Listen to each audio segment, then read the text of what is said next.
चलिए आज नया टॉपिक पढ़ते हैं। पिछला हमने पढ़ा था types of switches and crossing, ये सब हमने कवर कर लिया पहले। ठीक है, types of switches and types of crossing नहीं देखें तो उस वीडियो को देखिए। ठीक है, उसमें हमने टाइप्स ऑफ स्विचेस बताया कितने टाइप के स्विच हो सकते हैं और कितने टाइप के आपके क्रॉसिंग टाइप भी हो सकते हैं। ठीक है, क्रॉसिंग दो टाइप के होते हैं। हम लोग जो मैक्सिमम यूज़ करते हैं, कौन सा क्रॉसिंग यूज़ करते हैं? एक्यूट एंगल क्रॉसिंग और ऑब्ट्यूज एंगल क्रॉसिंग। इन दो क्रॉसिंगों का बहुत ही ज़्यादा उपयोग होता है। इसके बाद था एक आपका राइट एंगल क्रॉसिंग था। ठीक है, उसके बारे में हमने पढ़ा। तो आज अपन पढ़ते हैं, हमारा नेक्स्ट टॉपिक है हमारा क्रॉसिंग नंबर। हमारा नेक्स्ट टॉपिक क्या है? Crossing number. ठीक है, हमारा ये नेक्स्ट टॉपिक है। तो हमारे जो सिलेबस में है सिर्फ क्रॉसिंग नंबर दिया गया है, लेकिन एंगल ऑफ क्रॉसिंग नहीं दी गया है। लेकिन यहाँ पे प्रॉब्लम ये है कि नंबर ऑफ क्रॉसिंग और एंगल ऑफ क्रॉसिंग हमें साथ साथ पढ़ना पड़ेगा, तभी दोनों क्लियर हो पाएगा। ठीक है, तो हम नंबर ऑफ क्रॉसिंग पढ़ेंगे और एंगल ऑफ क्रॉसिंग भी पढ़ेंगे, दोनों साथ में एक साथ ही उसको पढ़ेंगे, तभी ये चीज़ हमें समझ आएगा। तो यहाँ पे नंबर ऑफ क्रॉसिंग के पहले डेफिनेशन पढ़ लेते हैं। डेफिनेशन क्या बोल रहा है ये? Number of crossing and angle of crossing, ये टॉपिक है आज का। Number of crossing and angle of crossing ये टॉपिक है। इसके बाद ये आगे क्या बोलते हैं देखते हैं एक बार। Acute angle crossing. Acute angle crossing पता है? एक्यूट एंगल मतलब क्या होता है आपको पता है? Less than 90 degree angle. ठीक है, लेस देन इसका क्या होता है? 90 डिग्री एंगल इस एक्यूट एंगल क्रॉसिंग। और ऑब्ट्यूज एंगल क्रॉसिंग किसको बोलते हैं? जिसका एंगल 90 डिग्री से बड़ा होता है, उसे अपन क्या बोलते हैं? ऑब्ट्यूज एंगल बोलते हैं। ठीक है, तो एक्यूट एंगल का मतलब आपको समझ आना चाहिए और ऑब्ट्यूज का भी आपको समझ आना चाहिए। तो यहाँ तक क्लियर होगा, तो आगे बढ़ते हैं। आगे बढ़ें तो अपन डेफिनेशन में थे। तो यहाँ पे क्या लिखा है डेफिनेशन में? Acute angle crossing are design by either the angle that the gauge faces make with each other. Gauge faces make which each other angle of crossing, or generally by the number which is represented by n. The number of crossing n is defined by as a ratio. यहाँ formula दे दिया है कि यहाँ पर number of crossing कैसे निकाल सकते हैं। इसका फॉर्मूला दे दिया यहाँ पे, क्या दिया है यहाँ पे पढ़ो। The spread at the leg of crossing, the spread at the leg of crossing divide by the length of crossing TNC। TNC मतलब क्या होता है मैं बताऊँगा आप लोगों को। ठीक है, चिंता मत करो, अभी अपन उसको समझ जाएंगे TNC मतलब क्या होता है। मतलब नंबर ऑफ क्रॉसिंग और एंगल ऑफ क्रॉसिंग क्या चीज़ है, ये बात समझो। इसका मतलब ये है कि हमको कहाँ पे किस टाइप का एंगल हम निकाल सकते हैं और वहाँ पे अपन नंबर ऑफ क्रॉसिंग भी निकाल सकते हैं। ठीक है, अगर आपका दो ट्रैक जा रही है साथ में, कितनी ट्रैक जा रही है? 2-3 ट्रैक साथ में जा रही है, ये आपस में मिलने वाली है, तो यहाँ पे अपन क्या कर सकते हैं? टोटल नंबर ऑफ क्रॉसिंग निकाल सकते हैं। ठीक है, और यहाँ पे इसका एंगल ऑफ क्रॉसिंग भी निकाल सकते हैं। एंगल ऑफ क्रॉसिंग मतलब जो मैं बता रहा था आपको, ये जो 90 डिग्री, लेस देन 90 डिग्री है या ग्रेटर देन 90 डिग्री है, वो अपन कैसे निकालेंगे? वो अपन यहाँ से निकालेंगे। ठीक है, जो एंगल वेंगल है और जो नंबर ऑफ क्रॉसिंग है वो अपन यहाँ से निकाल सकते हैं। ठीक है, तो यहाँ पे कुछ यहाँ पे एग्जैक्ट डेफिनेशन तो नहीं है हमारे पास, लेकिन हम क्या निकाल सकते हैं? सीधा नंबर ऑफ क्रॉसिंग और आपका एंगल ऑफ क्रॉसिंग यहाँ पे अपन निकाल सकते हैं। ठीक है, तो ये पूरा थ्योरेटिकल पार्ट है, थोड़ा देखना पड़ेगा इसको। इसमें इमेज तो नहीं होगा, लेकिन तो भी अपन इसको समझ सकते हैं सही तरीके से। ठीक है, तो यहाँ पे अपन कहाँ पे थे? फॉर्मूला। ठीक है, हम लोग यहाँ पे कहाँ पे थे? फॉर्मूला। फॉर्मूला के यहाँ पे अगर आपको नंबर ऑफ क्रॉसिंग निकालनी है तो सीधा एक ये फॉर्मूला रख सकते हो। क्या? The spread at the leg of crossing, the spread at the leg of crossing divided by the length of crossing TNC। TNC मतलब होता है theoretical and actual nose crossing. क्या होता है? Theoretical and actual nose crossing. यहाँ पे देख सकते हैं किसका मतलब क्या होता है। यहाँ पे मैं लिख दिया हूँ theoretical and actual nose of crossing. TNC मतलब क्या होता है? Theoretical and actual nose of crossing. मतलब वहाँ पे क्या TNC है, मतलब एक्चुअल में वो क्रॉसिंग की जो वैल्यू है, लेंथ ऑफ TNC है। ठीक है, जो क्रॉसिंग अपन जो बात कर रहे हैं, क्रॉसिंग मतलब समझो यहाँ पे जो अपन ये क्रॉसिंग दी, क्रॉसिंग क्या था? ये एंगल ही था जो एक ट्रैक से दूसरे ट्रैक पे जा रहा था, इस प्रकार से। ठीक है, यहाँ पे ऐसा था क्रॉसिंग और यहाँ पे अपन ऐसा क्रॉसिंग दे सकते हैं। ठीक है, तो ये जो आपका क्रॉसिंग था जिसे अपन फ्रॉग बोल रहे थे, किसका बोल रहे थे? इसको फ्रॉग बोल रहे थे। इसका लेंथ पूछ रहा है। क्या पूछ रहा है ये? इसका लेंथ पूछ रहा है। ठीक है, इसका ये लेंथ जानना है हमको कि एक्चुअल में अपना क्रॉसिंग कितना लंबा जा रहा है। ठीक है, तो वही क्या आपका TNC बोल सकते हैं उस चीज़ को अपन। ठीक है, यहाँ तक था। तो देखो आपकी मर्ज़ी है, आप या तो नंबर ऑफ क्रॉसिंग यहाँ से निकाल सकते हो, नहीं तो और भी हमारे पास तरीके हैं। और भी क्या है?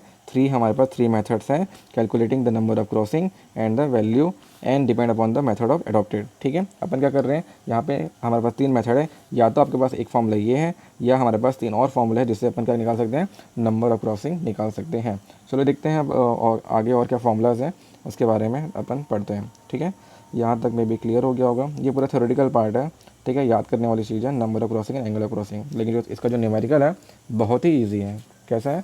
बहुत ही ईजी। कुछ नहीं करना है, बस आपको sine theta, cos theta, tan theta, cosec theta, cot theta, ये सब की वैल्यू आपको पता होना चाहिए। मतलब वो लंब बटेकर्ण होता है या आधार बटेकर्ण होता है। मैं हिंदी बोल रहा हूँ, बाकी इंग्लिश तो आपको आता ही है।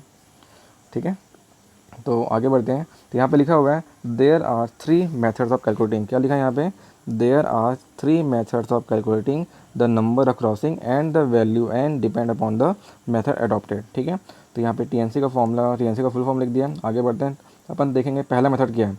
पहला मेथड देखो क्या है यहाँ पे, राइट एंगल और कोल मेथड। क्या है यहाँ पे? राइट एंगल और कोल मेथड। तो इस राइट एंगल और कोल मेथड में क्या है, बस आपके पास एक क्रॉसिंग समझना, क्रॉसिंग का डायग्राम समझो। ये क्या है आपका? क्रॉसिंग का डायग्राम।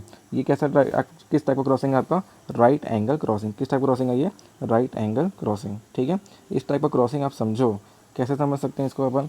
जैसे कि आप सोचो यहाँ पे कि यहाँ पे एक ट्रैक जा रहा था, ठीक है, इस प्रकार से, और यहाँ पे एक ट्रैक है, क्रॉसिंग है इस प्रकार से। अरे अपन ट्रैक ही तो बनाते हैं ना, ये ट्रैक इधर जा रहा है, फिर एक ट्रैक इधर जा रहा है, फिर इन दोनों को अपन क्रॉस करने के लिए अपन क्या लगाते हैं? ऐसा क्रॉसिंग एंगल लगाते हैं। ठीक है, समझ जाओ यहाँ से, ये लेफ्ट हैंड टर्न आउट हो जाएगा और ये स्ट्रेट जाएगी ट्रेन। तो यहाँ पे जो ये वाला जो एंगल बनता है, उसी एंगल की हम बात कर रहे हैं। ठीक है, किसके एंगल की बात कर रहे हैं? वही एंगल की हम बात कर रहे हैं। ठीक है, नहीं समझ आया तो फिर से समझ लो क्या बात कर रहा हूँ मैं। ठीक है, क्या बात कर रहे हैं अपन? जैसे कि सपोज ये समझो, अगर आपका एक ट्रैक बनाते हैं, यहाँ पे छोटा सा ट्रैक समझो। ठीक है, ट्रैक बना के देखते हैं कि आपका अगर एक स्ट्रेट जा रहा है ट्रैक, ठीक है, ये क्या जा रहा है? एक स्ट्रेट ट्रैक जा रहा है और यहाँ से एक ऐसा मुड़ रहा है ट्रेन इस प्रकार से। तो यही वाला एंगल कौन सा? ये जो आपको दिख रहा है ना, यहाँ पे देखो ध्यान से, ये ब्लैक कलर का, इस एंगल की यहाँ पे बात हो रही है। क्या? राइट एंगल की यहाँ पे बात हो रही है। ठीक है, यहाँ पे अगर स्विच दे रहे हैं हम लोग, कहाँ पे? अगर यहाँ पे स्विच दे रहे हैं तो ये आपका कौन सा डायरेक्शन हो जाएगा? ट्रेलिंग डायरेक्शन हो जाएगा, और ये आपका फॉलिंग डायरेक्शन हो जाएगा। ठीक है, तो ऐसा डायरेक्शन अपन पढ़ चुके हैं पहले भी। तो यहाँ तक क्लियर होगा, तो आगे बढ़ते हैं। तो यही है आपका पहला जो मेथड है, क्या है? राइट एंगल और कोल मेथड। अगर आपका ट्रैक जब आप कन्वर्ट कर रहे हो, मतलब ट्रैक को आप मोड़ रहे हो, टर्न कर रहे हो, अगर वहाँ पे राइट एंगल क्रॉसिंग बनता है तो हम इस फॉर्मूला से यहाँ पे अपन निकाल सकते हैं। ठीक है, तो यहाँ पे देखो, ये आपका राइट एंगल क्रॉसिंग है, यहाँ पे दिख रहा है आपको। ठीक है, एन क्या है? Number of crossing. एन क्या है यहाँ पे? Number of crossing. और एंगल क्या है यहाँ पे? एंगल क्या है यहाँ पे? अल्फ़ा। एंगल क्या है यहाँ पे? अल्फ़ा। ठीक है, अल्फ़ा दिख रहा है, और इसका अपन क्या ले रहे हैं? सिंपल 1 ले रहे हैं। ठीक है, सिंपल इसको अपन 1 ले रहे हैं। ठीक है, तो यहाँ पे समझो, यहाँ पे tan थीटा इक्वल टू क्या होगा? tan थीटा इक्वल टू क्या होता है? सभी को पता है, लंब बटे आधार। ठीक है, tan थीटा इक्वल टू क्या होता है? लंब बटे आधार। यहाँ पे लंब क्या है? 1, लंब क्या है यहाँ पे? 1, और आधार क्या है यहाँ पे? n। तो tan थीटा, मतलब tan थीटा का नहीं बोलूँगा, tan अल्फ़ा, क्योंकि यहाँ पे एंगल क्या है? tan alpha. तो tan अल्फ़ा इक्वल टू क्या हो जाएगा? 1/n। देखो यहाँ पे tan अल्फ़ा इक्वल टू क्या हो जाएगा? 1/n। दिख रहा है सभी को? tan अल्फ़ा इक्वल टू क्या हो जाएगा? 1/n। फिर tan का उल्टा होता है cot। ठीक है, tan का उल्टा क्या होता है? cot। cot इक्वल टू क्या होगा? आधार बटे लैम्ब। तो cot की वैल्यू क्या हो जाएगी? ओनली n, क्योंकि नीचे तो 1 था। तो यहाँ से n इक्वल टू हमारा वैल्यू आ गया, n equal to cot alpha. Simple, बस यही करना था हमको। क्या निकालना था? n की वैल्यू। यहाँ से आप चाहो तो अल्फ़ा भी निकाल सकते हो, इन्वर्सली आ जाएगा, cot इन्वर्स n आ जाएगा। ठीक है, तो ये था आपका राइट एंगल मेथड से। बस इतना ही था हमारा काम, कि राइट एंगल मेथड में जो n है, नीचे वाला जो स्ट्रेट एंगल है वो n है, फिर ऊपर हम लोग मान लेते हैं कि 1 होगा। ठीक है, जो एंगल है ये अल्फ़ा है। फिर यहाँ से अपन क्या कर सकते हैं? tan अल्फ़ा के सहायता से अपन क्या निकाल लेंगे? यहाँ पे n की वैल्यू निकाल लेंगे कॉट में। tan की वैल्यू किस में निकालेंगे? अपन कॉट में निकाल लेंगे। ठीक है, तो यहाँ पे आपको क्लियर हो जाएगा। ठीक है, तो यहाँ पे देखो, जो cot alpha equal to n है, cot alpha equal to n है, आपको दिख रहा होगा, जो cot alpha equal to n है, इसे हम क्या बोलते हैं? इसे हम क्या बोलते हैं? यहाँ पे लिखा हुआ है एंगल ऑफ क्रॉसिंग। यहाँ से आप क्या निकाल सकते हो? Angle of crossing. वैसे ही अगर आप n equal to cot alpha यहाँ पे लिखा है, दोनों तो एक ही चीज़ है, 1a 1 भी क्या लिख दिया, लेकिन यहाँ पे सीधा अपन n इक्वल टू क्या निकाल सकते हैं?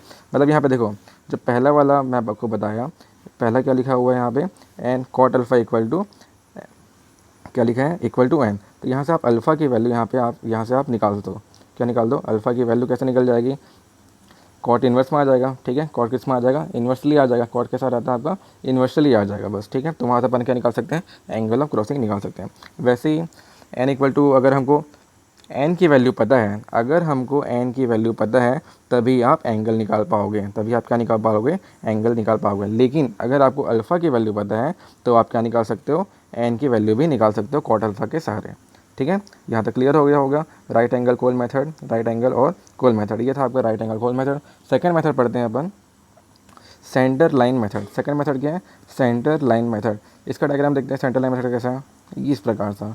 जो डबल क्रॉसिंग हो रहा था ना, अपन एक डायग्राम देखे थे, डायग्राम कैसा देखे थे, देखते हैं पर, एक ऐसा जा रहा है ट्रैक और एक ऐसा जा रहा है ट्रैक, ठीक है। तो यहाँ पे दो क्रॉसिंग आते थे, कैसे आते थे यहाँ पे, दो क्रॉसिंग, ठीक है। देखने यहाँ पे दो क्रॉसिंग ऐसा रहा है, यहाँ पे क्रॉसिंग बनता था, यहाँ पे क्रॉसिंग बनेगा, यहाँ क्रॉसिंग बनेगा और यहाँ क्रॉसिंग बनेगा। तो इस टाइप का जो एंगल बन रहा है, यहाँ पे राइट एंगल नहीं बन रहा है, यहाँ पे कैसा बन रहा है, दोनों ही इंक्लाइन फेसेस में, कैसे हैं, दोनों ही इंक्लाइन फेसेस में।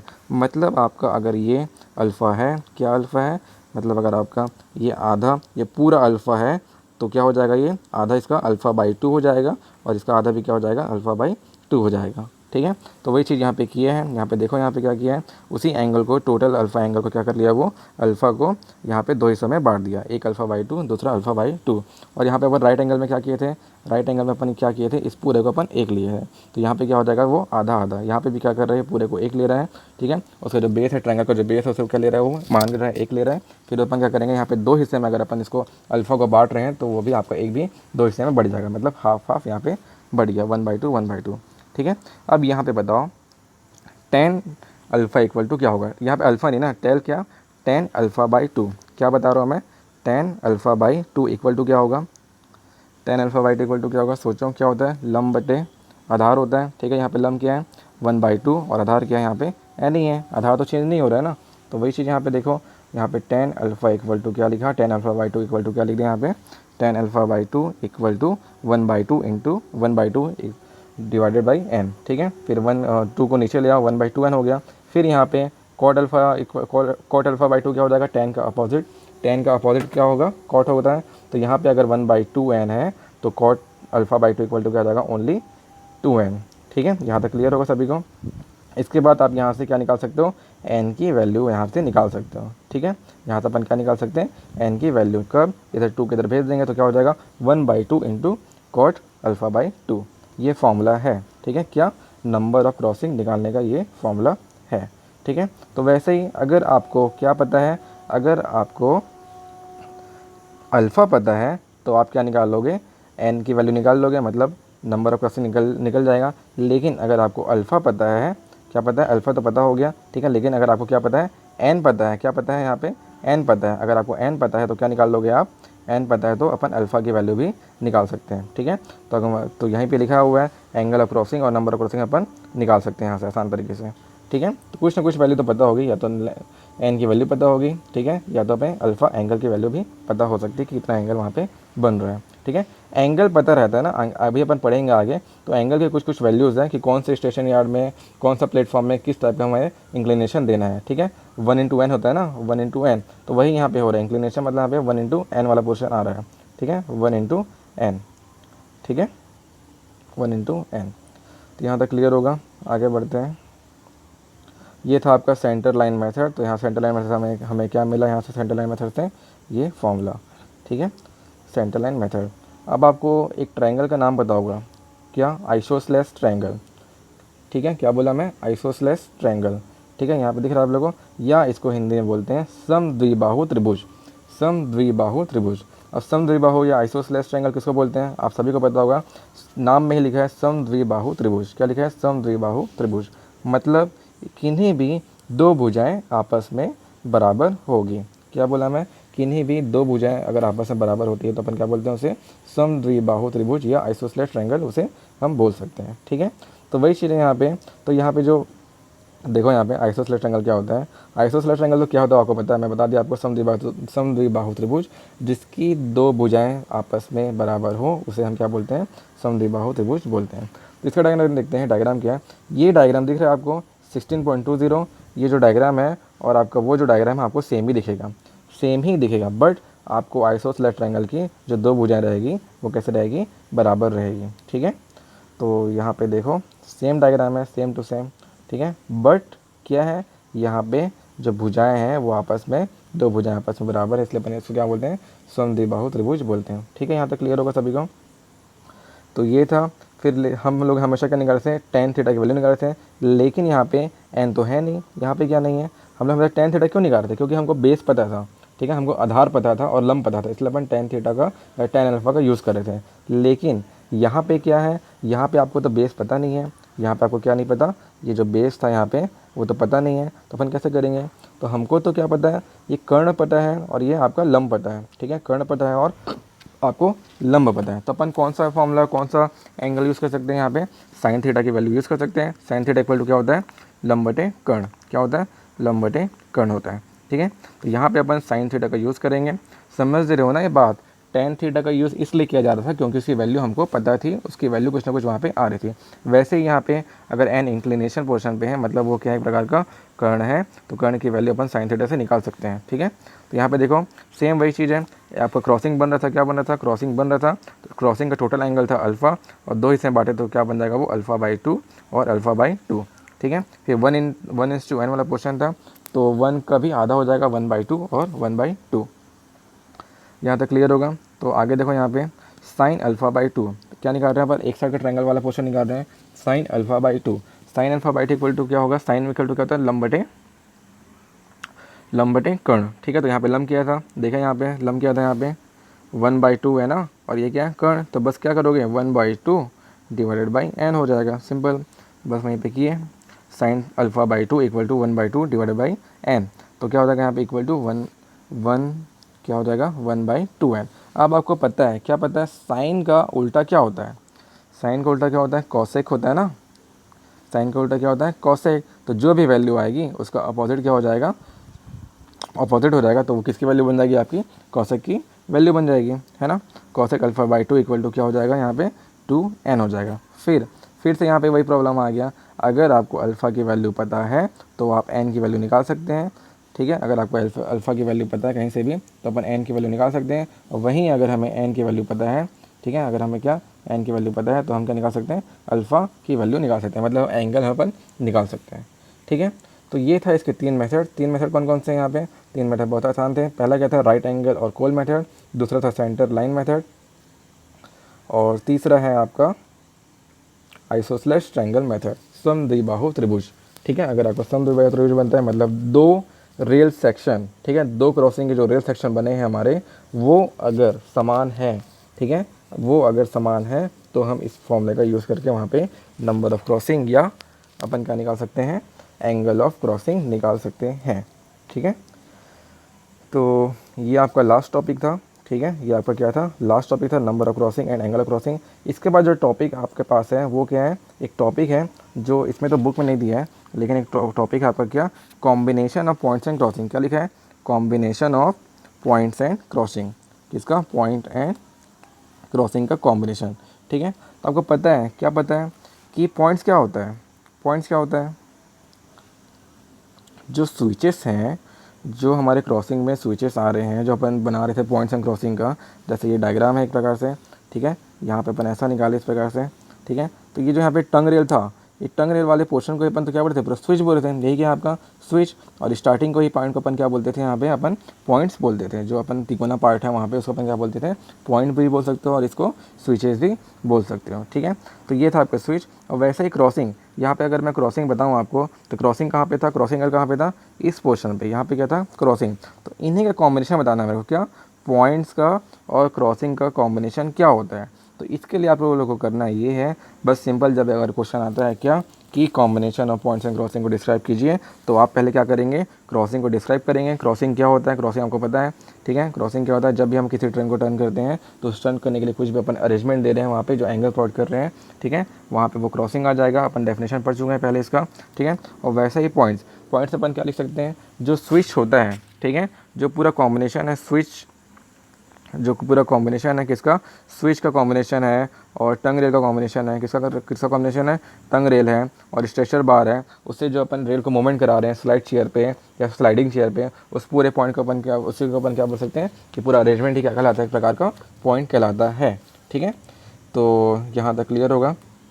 तो यहाँ पे होता है हमारा चैप्टर कंप्लीट, ठीक है। ये आपका जो यूनिट 5 था पॉइंट्स एंड क्रॉसिंग, यहाँ पे ये कंप्लीट होता है। फिर इसके बाद अगर अपन रिवाइज करें कि हमने क्या क्या पढ़ा है, तो एक बार देख लेते हैं हमने क्या क्या पढ़ा है, ठीक है। नहीं, एक टॉपिक छूटा हुआ है, वो अपन कवर कर लेते हैं। क्या टॉपिक छूटा है, हमने ये वाला पढ़ लिया, आइसोसेलेस ट्रायंगल पढ़ लिया। अब एक और टॉपिक छूटा हुआ है यहाँ पे, वो टॉपिक है आपका the use of various crossing on Indian railways, ठीक है। क्या है यहाँ पे, the use of various crossing on Indian railways, ये हमारे सिलेबस में मेंशन है, ठीक है, ये हमारे सिलेबस में मेंशन है। ठीक है। तो यहाँ पे क्या लिखा है देखो, the use of various crossing on Indian railways is as below. तो पहला यहाँ पे क्या लिखा हुआ है, पहला पढ़ना यहाँ पे, पहला जो है कौन कौन सा, हमको जानना है कि एक्चुअल में हमको जानना ये है कि कौन कौन से प्रकार का क्रॉसिंग हमारे इंडियन रेलवेज़ में यूज़ किया जाता है, कहाँ कहाँ पर, ठीक है। स्टेशनों पे अलग हमें क्रॉसिंग लगाना है, वैसे ही आपका स्टेशन यार्ड्स में अलग लगाना है, ठीक है। मेन लाइन में अलग, टर्न आउट पर अलग क्रॉसिंग देना है। तो वो सब की वैल्यू यहाँ पे दी गई है, पढ़ के देखते हैं। तो पहला अपन पढ़ते हैं 1:6 क्रॉसिंग। 1:6 मतलब समझ रहे हो, अगर ये 1 है तो ये क्या हो जाएगा 6। सिंपल वही एंगल बता रहा है आपको, एन की वैल्यू चल जाएगी पता है यहाँ से, ठीक है। तो यहाँ से अपन क्या निकाल सकते हैं, एन की वैल्यू निकाल सकते हैं अगर जिस प्रकार का भी वहाँ पे क्रॉसिंग यूज़ कर रहे हैं, ठीक है। तो यहाँ पे पढ़ो पहले, यहाँ पे क्या लिखा हुआ है, एंगल ऑफ क्रॉसिंग कौन सा यूज़ करना है यहाँ पे, 1:6 crossing generally use in symmetrical splits. कौन से वहाँ पे सेक्शन यूज़ करना है रेलवे ट्रैक पे, जो आपका सिमेट्रिकल स्प्लिट्स होगा या सिमेट्रिकल रेलवे सेक्शन होगा, रेलवे ट्रैक सेक्शन होगा, वहाँ पे अपन को कौन सा क्रॉसिंग यूज़ करना है, कितना एंगल का, 1:6 क्रॉसिंग, ठीक है, 1:6 क्रॉसिंग। वैसे ही आपका जो नेक्स्ट है 1:8.5 क्रॉसिंग, ठीक है, या 1:8.5 बोल सकते हो, या 8.5 बोल सकते हो इसको, ठीक है। तो 1:8.5 crossing this is used in station yard. जो 1:8.5 क्रॉसिंग है उसको अपन कहाँ यूज़ करते हैं, स्टेशन यार्ड्स में अपन यूज़ कर सकते हैं। क्योंकि स्टेशन यार्ड आप लोग समझ रहे हो, स्टेशन यार्ड में नंबर्स ऑफ रेलवे ट्रैक्स हैं। क्या है रेलवे सेक्शन, आपका जो स्टेशन यार्ड होता है, एक रेलवे ट्रैक गया, फिर दूसरा रेलवे ट्रैक गया, फिर तीसरा रेलवे ट्रैक है, ऐसे नंबर्स ऑफ रेलवे ट्रैक हैं। फिर अगर इसको हमको यहाँ से यहाँ जोड़ना होगा इस प्रकार से, तो यहाँ पे नंबर ऑफ क्रॉसिंग आएंगे ना, यहाँ पे क्या आ जाएंगे, नंबर ऑफ क्रॉसिंग आएंगे। देखो कितना सारा क्रॉसिंग आता है, यहाँ पे खूब सारा क्रॉसिंग आएगा, ठीक है। यहाँ पे क्रॉसिंग आ गया, फिर यहाँ पे क्रॉसिंग आ गया, फिर यहाँ पे क्रॉसिंग आ रहा है, इस प्रकार से यहाँ पे नंबर ऑफ क्रॉसिंग यहाँ पे लगेंगे। तो इस वाले पोर्शन पे अपन किस टाइप का कौन सा एंगल क्रॉसिंग देंगे, 1:8.5 क्रॉसिंग यहाँ पे देना है, ठीक है। This is used station yard, this is used in station yard. हमको क्या रखना है, 1:8.5 क्रॉसिंग कहाँ यूज़ होता है, स्टेशन यार्ड में देते हैं, ठीक है। Where space is restricted and speed is low, वहाँ पे स्पेस की कमी होती है, सब एक मतलब एक के बाद पूरा मतलब कचड़ा भरा हुआ रहता है रेल सेक्शन का, लगातार रेल सेक्शन है, उन सबको अपन जोड़ रहे हैं, ठीक है। ऐसा जोड़ रहा है, कोई ऐसा जोड़ रहा है, ये वाला ट्रैक इधर जा रहा है। तो यहाँ पे क्या है, स्पेस रेस्ट्रिक्टेड है, मतलब स्पेस की कमी है, तो इसलिए वहाँ पे स्पेस को रेस्ट्रिक्टेड कर दिया गया है, और वहाँ पे स्पीड हमारी स्लो होती है, ठीक है। क्योंकि ज़्यादा स्पीड स्लो क्यों रखना है, स्पीड को स्लो क्यों रखना है, ताकि जो क्रॉसिंग वाले पार्ट में जहाँ पे थ्रॉट था, क्रॉसिंग का जो थ्रॉट था, वहाँ पे इम्पैक्ट लोड कम आए, ठीक है, समझ गए। क्रॉसिंग का जो ये क्रॉसिंग था यहाँ पे, ठीक है, एक सेक्शन यहाँ गया है, एक सेक्शन यहाँ गया है, ठीक है। तो ये जो पोर्शन था यहाँ पे, ठीक है, ये जो थ्रॉट वाला पोर्शन था, यहाँ पे इम्पैक्ट लोड कम आए, इसलिए अपन क्या करेंगे, वहाँ पे स्पीड को स्लो करेंगे, ठीक है। तो यहाँ पे आपको क्लियर हो गया होगा।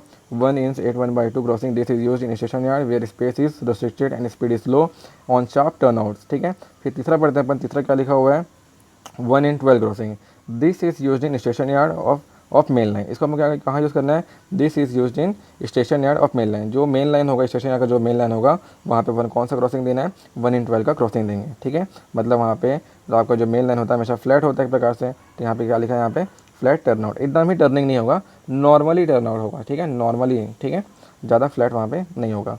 फिर लास्ट है आपका 1:16, लास्ट क्या है, 1:16 crossing this is used eight very high speed turn out, ठीक है, this is use in very high speed turn out.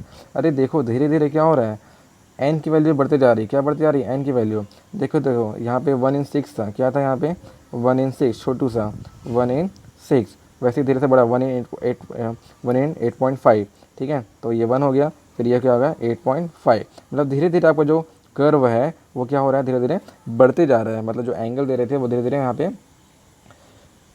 क्या हो रहा है, कम होते जा रहा है। यहाँ पे एंगल ज़्यादा था, यहाँ पे एंगल कम हो जाएगा, ठीक है। तो वहाँ पे आपका जो टर्न आउट है एकदम स्मूथली होगा। तो सबसे स्मूथ कहाँ पे होगा आपका, 1:16 वाले में सबसे स्मूथ होगा, ठीक है। किस में स्मूथ होगा आपका, 1:16 वाले में, किस में होगा 1:16, ये 1 है, फिर ये आपका 16 है, बहुत लंबा टर्न आउट रहेगा 1:16 का, ठीक है। तो ये जो 1:16 वाला टर्न आउट है, 1:16 वाला टर्न आउट है, मतलब 1:16 का जो क्रॉसिंग दे रहे हैं अपन, वो कहाँ पे यूज़ करेंगे, जहाँ पे हाई स्पीड ट्रेन एक ट्रैक से दूसरे ट्रैक में चेंज करेगा। जैसे कि हम लोग का जो ट्रेन है, रायपुर बिलासपुर वाली ट्रेन पे जब क्रॉसिंग होता है, जब रेलवे ट्रैक, जब आपका जो ट्रेन है एक ट्रैक से दूसरे ट्रैक पे जाता है, तब स्पीड स्लो नहीं करता है, वो बहुत ही स्पीड में वहाँ पे क्या करते हैं, वहाँ पे ट्रैक को चेंज करते हैं। ठीक है, इसलिए वहाँ पे झटका पड़ता है हल्का सा। तो ये सब कौन सा क्रॉसिंग है यहाँ पे, 1 in 16 वाला क्रॉसिंग है, ठीक है। कौन सा क्रॉसिंग है ये, 1 in 16 वाला क्रॉसिंग है, ठीक है।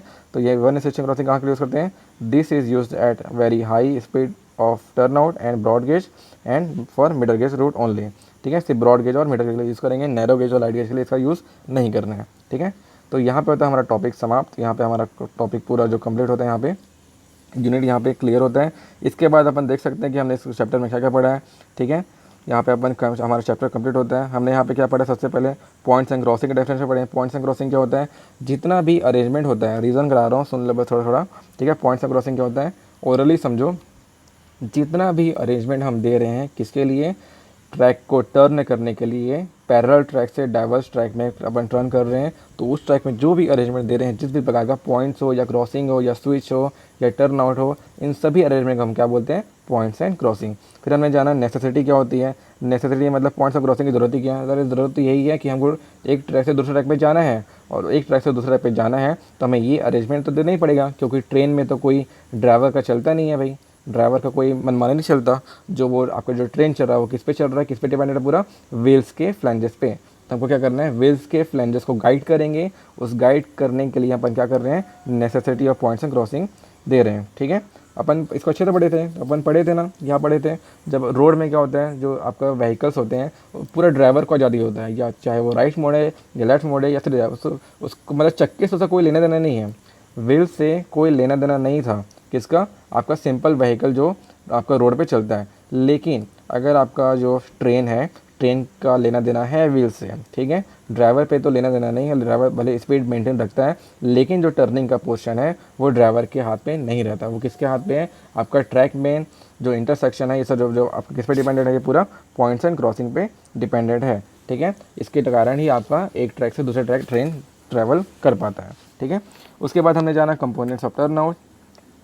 कंपोनेंट्स ऑफ टर्न आउट में क्या देखे अपन, राइट हैंड टर्न आउट क्या होता है, लेफ्ट हैंड टर्न आउट क्या होता है, राइट हैंड टर्न आउट में कितने पार्ट्स हैं, ठीक है, और लेफ्ट हैंड टर्न आउट में क्या पार्ट्स हैं, ट्रेलिंग डायरेक्शन क्या होता है, फेसिंग डायरेक्शन क्या होता है, ये सब पढ़े अपन। फेसिंग डायरेक्शन, फिर उसमें अपन ने पढ़ा स्ट्रेचर बार क्या होता है, विंग रेल क्या है, चेक रेल क्या है ना, ये सब हमने पढ़ा। और क्या था आपका, स्टॉक रेल, क्या था आपका, स्टॉक रेल, ये सब हमने जाना। ये सब किस में था आपका, कंपोनेंट्स ऑफ टर्न आउट, ठीक है। ये था कंपोनेंट्स ऑफ टर्न आउट।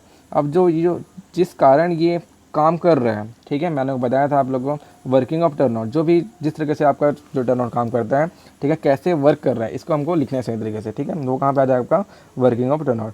फिर हमने पढ़ा पॉइंट्स ऑफ स्विचेज, जो आपका ट्रैक जो जिस पॉइंट जो टंग रेल का जो मूवमेंट हो रहा था उसके बारे में, ठीक है। पॉइंट्स ऑफ स्विचेज किसके बारे में, वही जो आपका जो टंग रेल का जो मूवमेंट हो रहा था, पतला वाला जो टंग रेल था, ठीक है, पतला वाला टंग रेल था, इसके बारे में, ठीक है। इसके बगल में क्या लगा रहा था, इसके बगल में तो स्टॉक रेल लगा रहता था, ठीक है, याद है आपको। अगर ये आपका टंग रेल है, अगर ये आपका टंग रेल है, तो इसके बगल में क्या लगा रहता था, आपका स्टॉक रेल भी गया है, ठीक है, और आपका टंग रेल में मूवमेंट होता था, ठीक है, ट्रैक को चेंज करने के लिए, ठीक है। तो वही था आपका पॉइंट्स ऑफ स्विचेस। वहाँ पे स्टब स्विच था, ठीक है, जो यूज़ नहीं होता है। इसी प्रकार से हमने दो प्रकार का स्विच पढ़ा था, ठीक है। एक में तो आपका टंग रेल नहीं होता है और दूसरे में टंग रेल की आवश्यकता होती है। इसके बाद हमने टाइप्स ऑफ स्विचेस पढ़ा। फिर यहाँ पे क्रॉसिंग के टाइप्स पढ़ा, कितने प्रकार के क्रॉसिंग टाइप्स होते हैं, मेनली 2 प्रकार के होते हैं। शेप के बारे में, शेप में हमने जाना क्या जाना, एक्यूट एंगल क्रॉसिंग क्या होता है, एक्यूट एंगल क्रॉसिंग में अपन पढ़े, एक्यूट एंगल क्रॉसिंग पढ़े, ठीक है। वैसे ही ऑब्ट्यूज एंगल पढ़े, ठीक है। एक्यूट क्या होता है, लेस देन 90 डिग्री, हमेशा याद रखना। और ऑब्ट्यूज एंगल क्या होता है, ग्रेटर देन 90 डिग्री, ठीक है। ये तो बहुत बेसिक्स हैं। फिर हमने क्रॉसिंग एक राइट एंगल क्रॉसिंग पढ़ा। राइट एंगल क्रॉसिंग होता है अगर 2 ट्रैक एक दूसरे को राइट एंगल में काट रहे हैं, तो ये क्या होता है, आपका राइट एंगल क्रॉसिंग होता है, ठीक है। यहाँ तक आपको क्लियर होगा, ठीक है। तो यहाँ पे चैप्टर हमारा कंप्लीट है। नेक्स्ट क्लास से अपन नेक्स्ट चैप्टर को शुरुआत करेंगे बहुत अच्छे तरीके से, ठीक है। नेक्स्ट चैप्टर बहुत ही इंपॉर्टेंट है। अभी हमने सिर्फ टर्न आउट ही पढ़ा है, ठीक है। कैसे कैसे ट्रैक को काटेंगे, कैसे कैसे हमारा ट्रेन दूसरे ट्रैक पे जाएगा, वो अपन आगे वाले चैप्टर में पढ़ने वाले हैं, ठीक है। तो आज के लिए इतना ही करते हैं, ओके, ठीक है। फिर आज के लिए इतना ही करते हैं। Thank you.